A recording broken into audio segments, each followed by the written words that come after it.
السلام علیکم ورحمت الله وبرکاته. دوستانو په دغه ویډیو کې به زه نن تاسو ته ضرور ښیم تاسو څنګه کولی شئ چې په خپل موبایل کې لازمي ویډیوګانې ټولې پټې کړئ. یعنې ملګرو ستاسو په موبایل کې ستاسو لازمي ویډیوګانې نه او لازمي شیان دي. اوس که تاسو غواړئ چې دغه پټ کړئ نو دغه به تاسو له خلکو څخه څنګه پټوئ. نو په دغه ویډیو کې به زه تاسو ته دغه طریقه درښیم. دغه ویډیو له موږ سره تر پایه وګورئ او ویډیو خامخا در سره لایک کړئ، له خپلو ملګرو سره یې شیر کړئ او د دغه رقم نورو ښایسته ویډیوګانو لپاره زموږ چینل سبسکرایب کړئ، ځکه په دغه چینل کې مستې لپاره هره ورځ د هغه رقم ښایسته ویډیوګانې اپلوډوو. نو ملګرو زه د ویډیو په طرف ویډیو شروع کوو.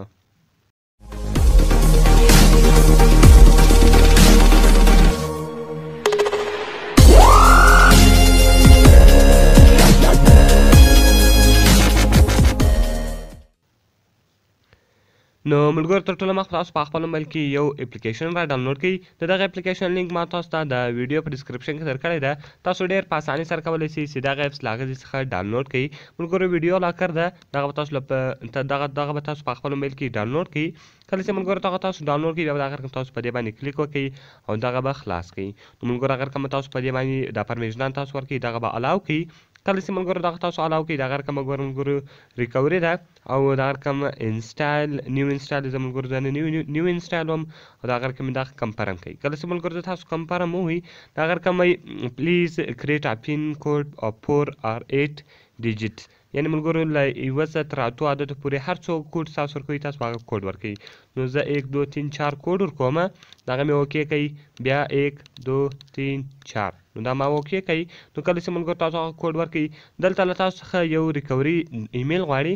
یعنې کله چې تاسو سره بیا ستاسو کوډ هیر سي له تاسو څخه نو بیا تاسو ته یو ریکوري ایمیل باندې هم تاسو کولی شئ چې هغه کوډ بیرته خلاص کړئ. نو ملګرو کوم چې ورکوئ هغه ایمیل به ورکوئ، کوم نور کوئ نو نیکسټ به ووایي. کله چې تاسو نیکسټ ووایي دغه رقم به د دې مین انټرفیس تاسو ته خلاص سي. نو ډو ناټ شو باندې به ټک مارک شاه ولګوئ او دغه رقم به دغه اوکې کوي. کله چې ملګرو دغه تاسو اوکې کوي دغه بیسیک به تاسو ته خلاص سي. کله چې ملګرو تاسو ته خلاص سو ګوره موویز ده، دغه رقم فیورټ ویډیو ده، ټي وي شو ده او دغه رقم ویډیو کلیپس ده. نو ملګرو زه اوله راځم یو څو ویډیوګانې پټوم. دغه رقم تاسو راسئ په مووي باندې به کلیک وکړئ. کله چې ملګرو تاسو موویز باندې به کلیک وکړئ او دغه رقم بیا تاسو راسئ په دا پلس نشان باندې به کلیک وکړئ. کله چې ملګرو تاسو په پلس نشان باندې کلیک وکړئ دغه رقم ته انټرفیس تاسو ته راسي. نو ګوره ملګرو اوس که ستاسو موبایل کې هر څو ویډیوګانې وي د هر شي ویډیوګانې اوس که تاسو غواړئ چې هغو ته کوډ ولګوئ او له خلکو څخه یې پټې کړئ نو هغه دغه رقم ته تاسو کولی شئ چې پټې کړئ او کوډ هم ور ولګوئ. نو ګوره ملګرو دغه ویډیو زه غواړم چې دا له خلکو څخه پټه کړم، دغه رقم تاسو په دې باندې کلیک وکړئ، دا به سلیکټ کړئ، دا بله به سلیکټ کړئ. یعنې هر څو ویډیوګانې سوې هغه ټولې به تاسو سلیکټ کړئ. کله چې ملګرو تاسو هغه سلیکټ کړئ ګوره ملګرو په واتساپ ویډیوز کې تاسو د واتساپ ویډیوګانې راړئ، په کیمره کې تاسو د کیمرې ویډیوګانې راړوي او دغه رقم ملګرو په مسنجر کې تاسو د مسنجر ویډیوګانې راړئ. نو ګوره ملګرو زه د مسنجر دوې ویډیوګانې د دغه پټوم، دغه رقم به هاید ټو سلیکټډ ووایي. کله چې ملګرو تاسو دغه ووایي دغه رقم ګوره ملګرو وایي سلیکټ فولډر، تاسې په کم فولډر کې پټوئ. نو مووي سو، فیورټ ویډیو سو، ټي وي شو سو، ویډیو کلیپ سو.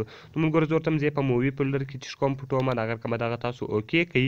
کله چې ملګرو دغه تاسو اوکې کوئ ګوره ملګرو هغه دوې ویډیوګانې چې سولې پټ سوې نو دا به تاسو چې کړئ ډن کړئ.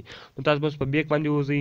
ګوره ملګرو هغه دوې ویډیوګانې دغه دي. اوس که هر څوک ستاسو موبایل ته راسي په ګلري کې وګوري هغه دوې ویډیوګانې به نه وي. نو که چیرې دی تاسو ته راسي دغه اپس خلاص کړي نو کله چې دی ویډیو لاکر خلاصوي د څه به کوډ غواړي نو دی به نشي کولی چې ستاسو موبایل کوډ چې خلاص کړي او ستاسو فیورټه ویډیوګانې وګوري. نو ملګرو په دغه طریقه سره تاسو کولی شئ چې د هر رقم ویډیو پټه کړئ. نو ملګرو ما درته ویل که دغه اپلیکیشن ډاونلوډ دا غواړئ د ویډیو په ډسکرپشن کې ما تاسو ته لینک درکړی ده. تاسو ډېر په اسانۍ سره کولی شئ چې دغه اپس له هغه څخه ډاونلوډ کړئ. او ملګرو که هره پوښتنه لرئ موږ ته لاندې په کمنټس کې وایاست تر څو موږ هغه ویډیو ستاسو لپاره جوړ کړو. نو ملاویږو په نورو ښایسته ویډیوګانو کې. د خدای په امان.